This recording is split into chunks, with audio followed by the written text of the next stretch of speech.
Guys, I don't think everybody has. But the great thing is he watches our games and he knows, every guy. So, but it's just great to have another set of eyes watching what we're doing. And then 2 days ago we practiced so bad that I walked out and I really didn't want to talk to him about it. And he came into my office and I said, listen, let's go have a nice dinner. And then we'll ruin dessert. You can start talking to me about this practice today. That's what I said to him. So we didn't even speak about it until after we ate. Coach, if you had a choice between renovation or a new arena, what would you go with? Well, I'm hearing all this stuff. I think you all remember I talked about the University of Kentucky being the gold standard, whether it's the lodge, whether it's the practice facility, whether it's academic, whether it's compliance, whether it's how we travel or the arena we play in. And at this point, I'm not in the chase. It's almost like when you guys come to terms with what we're doing, let me know so I can take a look at it. I'll give you some ideas at that point. I'm worried about beating Georgia.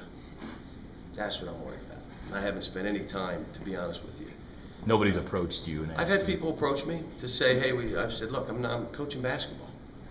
I'm not involved in that stuff right now. I'm coaching this team. If it were June and I had time to go have a lunch with somebody, I would, but I don't have any time for any of that stuff right now. How did the idea of Wrigley Field or Fenway Park strike you? I haven't heard. You're telling me stuff, Jerry.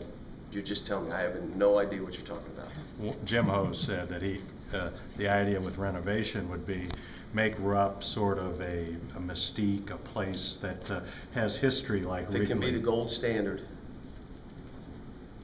So is it the gold standard? And that's what this program should be about, and everything we do or we shouldn't do it.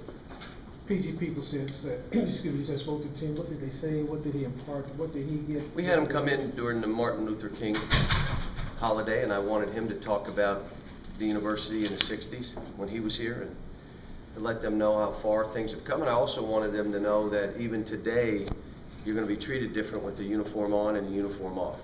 You may not realize that, but that's a fact. You take that uniform off, you're not the same person, and you think, well, everybody's being treated like you're being treated. No, they're not.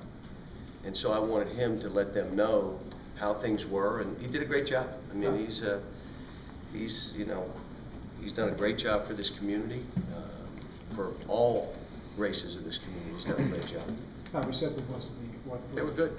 They were good. John, you talked in the past about not watching much video of the other team. How much of that is The team or me?